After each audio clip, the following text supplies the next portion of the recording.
Hello folks, welcome into the ITLS Academy. Myself Dr. Himani, and today we are going to discuss about the spectrophotometer. We will discuss about the what is the spectrophotometer, what is the applications of spectrophotometer, uses of spectrophotometer. So let's start with the introduction about the spectrophotometer. A spectrophotometer can be located in many studies, biology, chemistry, and industrial laboratories. The spectrophotometer is utilized for research and data evolution in different scientific fields. Some of the major fields in which a spectrophotometer is employed are physics, molecular biology, chemistry, and biochemistry labs. Generally, the title refer to the uh, ultraviolet visible spectrophotometry. What a spectrophotometer does is transmit and receive light. The spectrophotometer is utilized to evaluate sample of test material by passing light by means of the sample and studying the intensity of the wavelength. So we can define a spectrophotometer as a spectrophotometer is an instrument that measures the amount of light absorbed by a sample. Spectrophotometer techniques are used to measure the concentration of solution in the concentration of solutes in the solution by measuring the amount of the light that is absorbed by the solution in a cuvette placed in the spectrophotometer.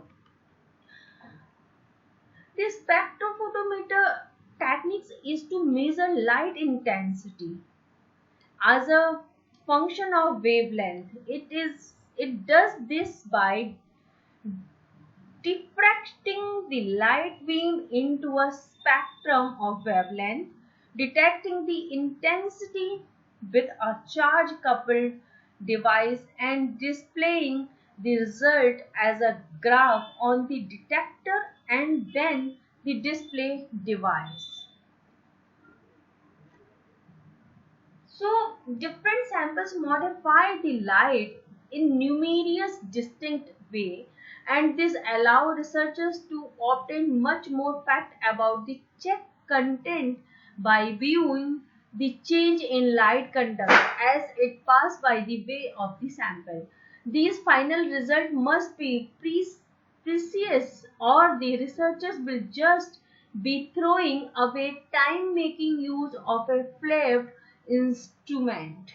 The only way to make sure accuracy is by executing a spectrophotometer calibration. So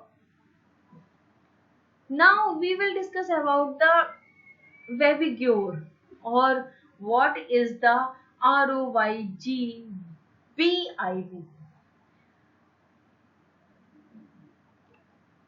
The Wavigure is an acronym for the sequence of hues commonly described as making up a rainbow. You can see in this picture the rainbow shows different color. First one you are showing in this picture are a red color, then orange, then yellow, then green, then blue and indigo, and last one is the violet. So a rainbow spans a continuation spectrum of colors. The distinct band are an artifact of human color vision. In ROYGBIV, the colors are arranged in the order to decreasing wavelength with red being 650 nanometer and violet about the 400 nanometer. A spectrophotometer has all the basic components of a photoelectric calorimeter with more sophistications. The instruments that are used to study the absorptions, emissions of electromagnetic radiation as a function of wavelength are called spectrophotometer or spectrometer. Now, what is the principle of spectrophotometer? The spectrophotometer technique is measure light intensity as functions of wavelength. It does this by diffracting the light beam into a spectrum of wavelength, detecting the intensity with a charge coupled device and displaying the result as a graph on the detector and then on the display device. In the spectrophotometer, a prism or grating is used to split the incident beam into different wavelengths. By suitable mechanism, wave of specific wavelength can be manipulated to fall on the test solution. The range of the wavelength of the incident light can be as low as 1 to 2 nanometer. The spectrophotometer is useful for measuring the absorption spectrum of compound, that is the absorptions of light by a solution at each wavelength. Now we will discuss about what is the history of the spectrophotometer. So for millions of years, light has defined the life of Homo species. Through photosynthesis, light has given us food, energy, and atmosphere. And using light, we communicate information, see the big objects from us through the telescope and small objects through the microscope. From where does light get this transcending power? Is it you know? So this is the question actually. Where from where does light get this transcending power? It took nearly a millennium units.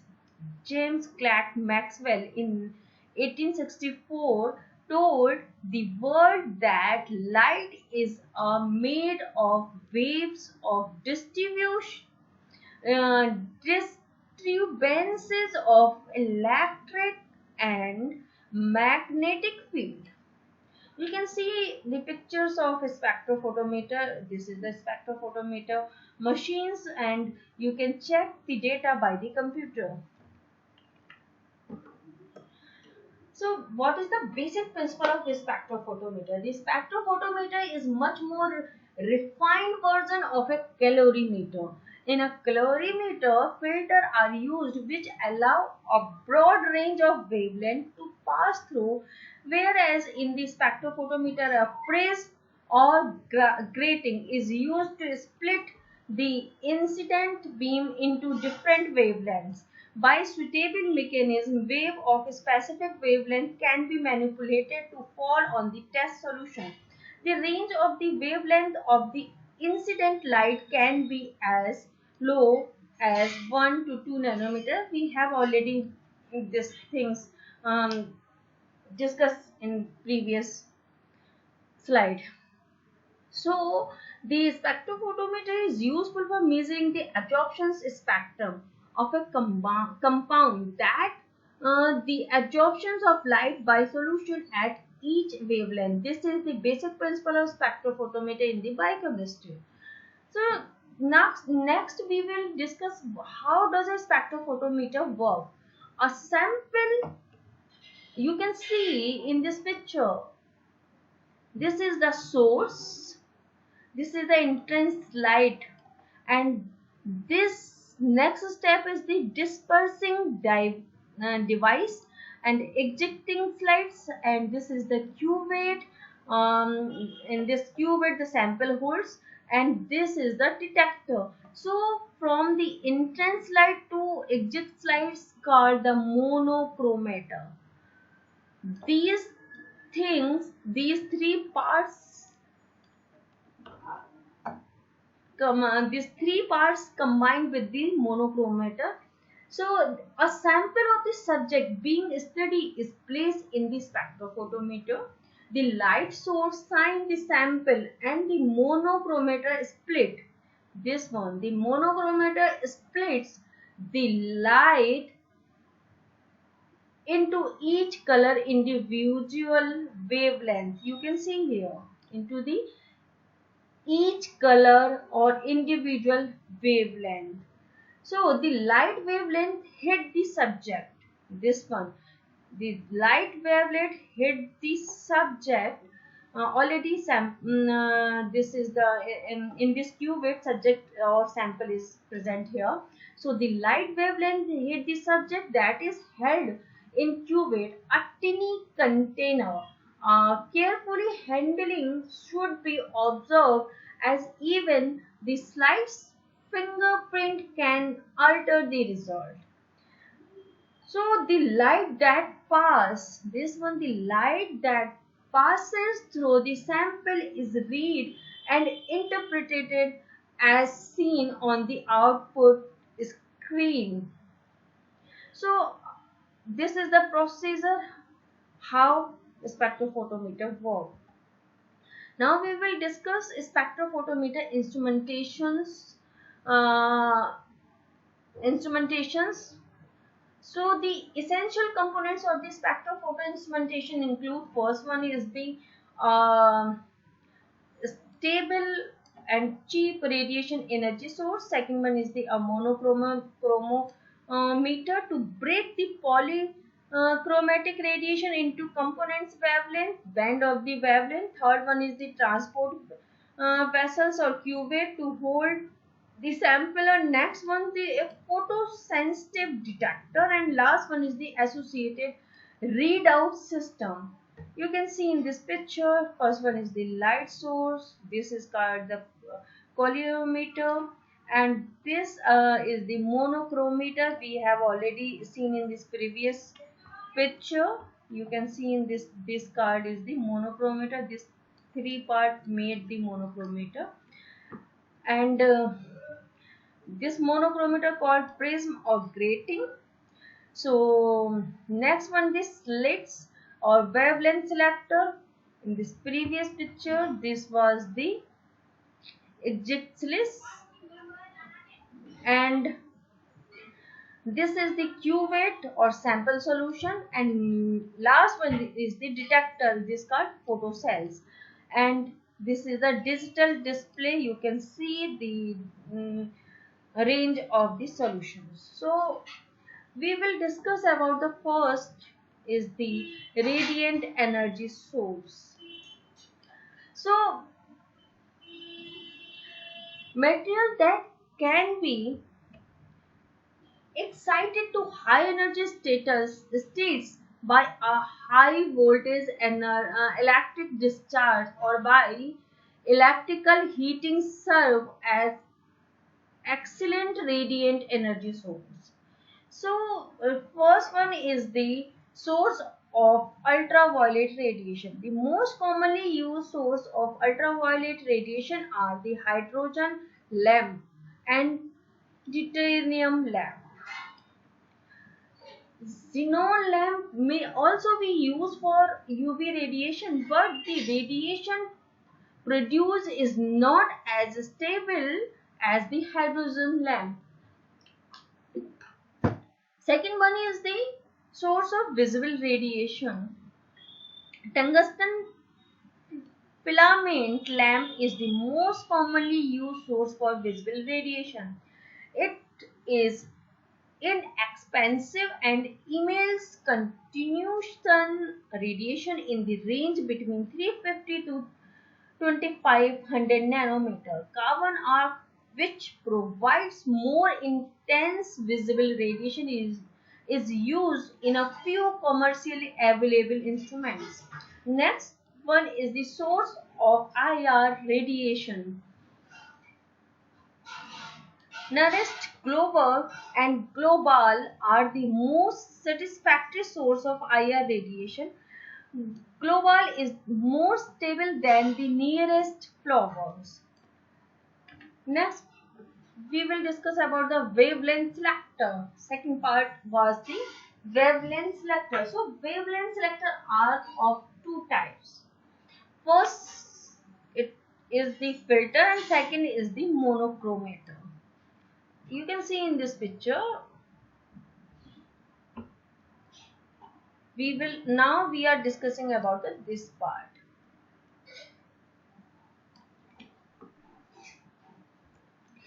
So what is the filter? Gelatin filter are made of layer of gelatin or colored with organic dye and sealed between glass plates. Monochromators. A monochromator resolve polychromatic radiation into the individual wavelengths and isolate these wavelengths into very narrow bands. The essential components of a monochromometer are entrance slip, skirt admit polychromatic light from the source. Second one is the collimating devices. This is the collimate the polychromatic light onto the dispersion devices. Third one is the wavelength resolving device like prism or grating.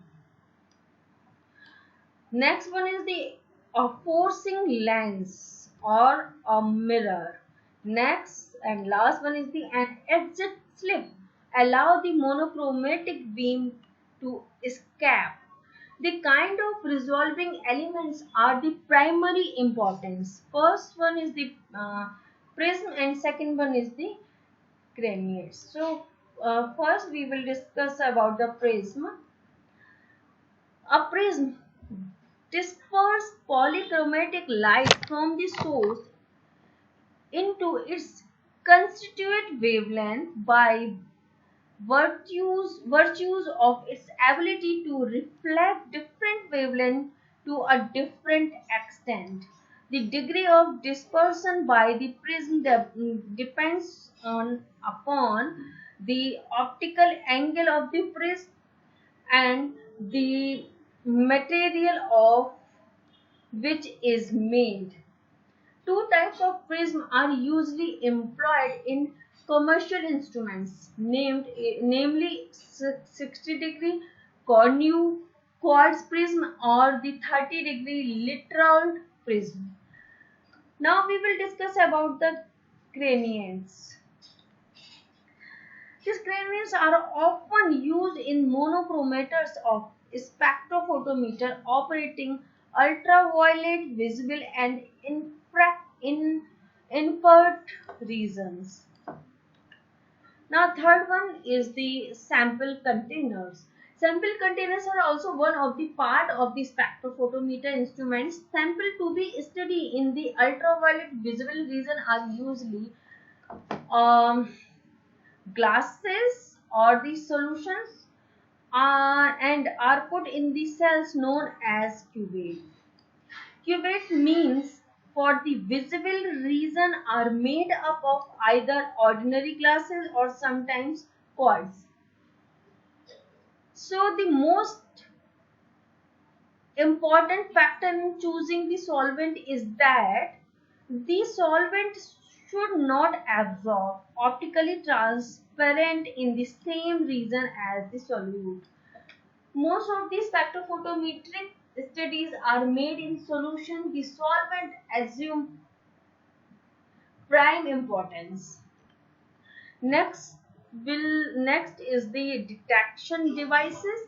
Most detector depends on the photoelectric effects. The current is then proportional to the light intensity and therefore a measure of it. Important requirement for a detector including first one is the high sensitivity to allow the detection of low level of radiation energy. Second one is the short response time. Third one is the long term stability and last one is the an electrical signal which easily amplify for a typical readout apparatus. And last, we will discuss about the amplification and readout. So, radiations detectors generate electronic signals which are proportional to the transmitted light. These signals need to translate it into a form of easy to interpret.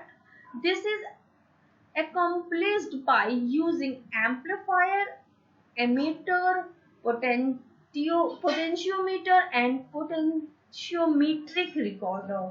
The above five major parts are the major part of spectrophotometer instrumentation. Now, let us see the applications of the spectrophotometer. So first applications is the qualitative analysis. The visible and UV spectrophotometer may be used to identify classes of compound in both the pure states and in biological preparation. This is done by plotting absorption spectrum curves. Absorptions by compound in different regions give some hints to its structure. You can see in this picture absorption range is around 220 to 280 nanometer. The structures types of compound could be the alphametic or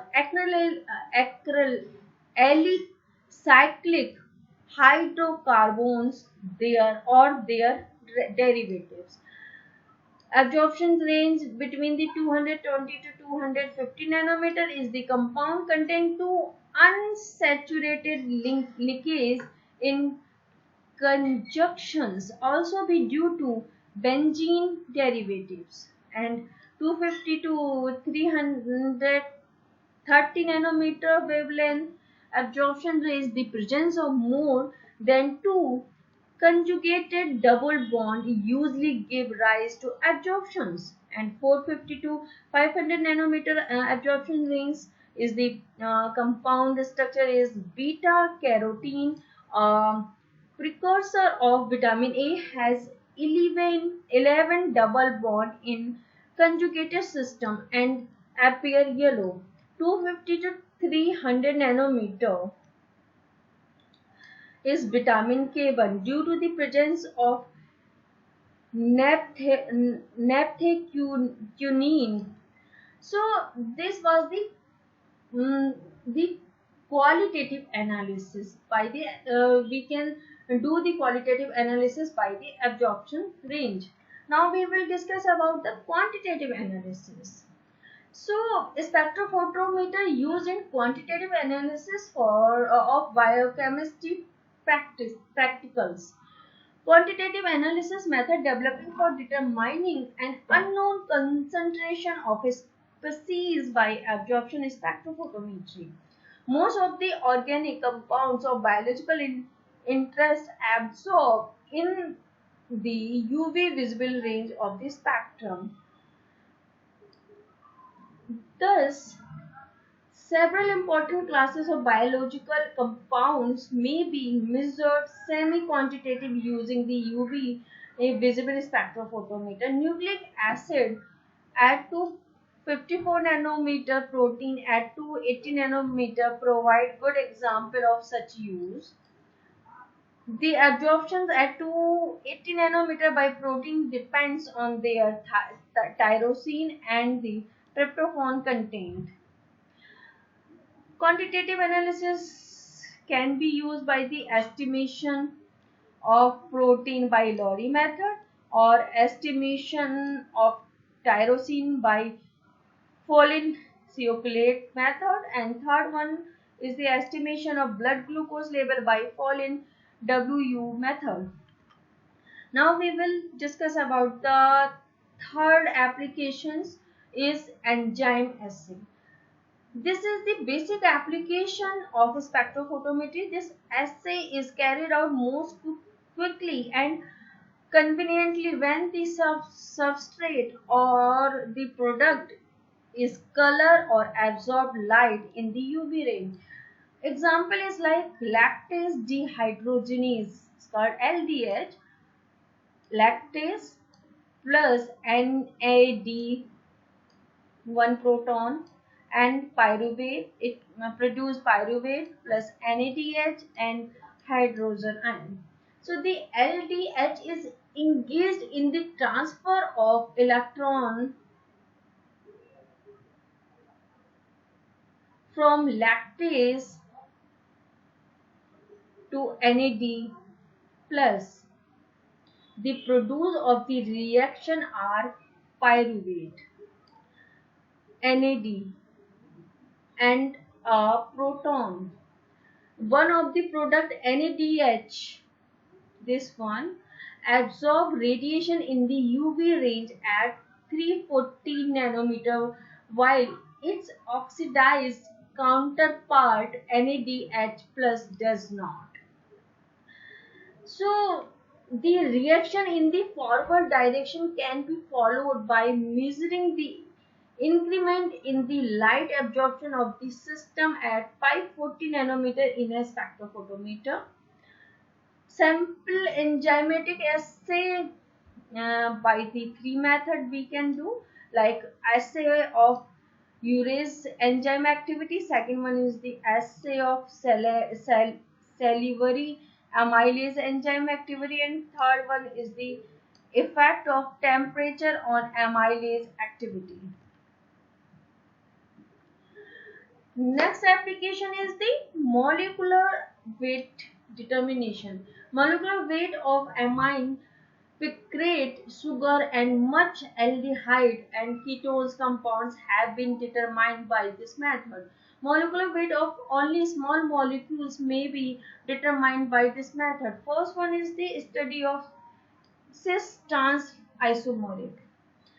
Geometrical isomeric differ in the spectral arrangement of groups about a plane. The absorption spectra of the isomer also differ. The trans isomer is usually more elongated than its cis counterpart. Absorption spectrometry can be utilized to study cis-trans isomer. Next one is the control of purification. So impurities in a compound can be detected very easily by spectrophotometric study. Carbon disulfide impurities in carbon tetrachloride can be detected easily by measuring absorption at 380 nanometer, where carbon sulfide absorbs a lot. Many commercial solutions are routinely tested for purity spectroscopically. And last, we can discuss about the other primary application of spectrophotometer is identifying impurities. Second one is the detecting the concentration of substance. Third one is the organic compounds structure elucidation, and next one is the identify the characteristic of a protein. Next one is the identify the dissolved oxygen content in a body of water. And next application is the analysis of respiratory gas in hospitals. Other application is functional group detection. Next one is the determining molecule weight in a particular compound. And last application is the identify classes of compounds. So guys, you will enjoy this lecture, and if you feel any difficulties or any you have any queries, then you can call me or you can mail me, and you can follow us on by the Instagram, Facebook, or Twitter, YouTube, or WhatsApp, or by the LinkedIn. So thank you very much for listening me.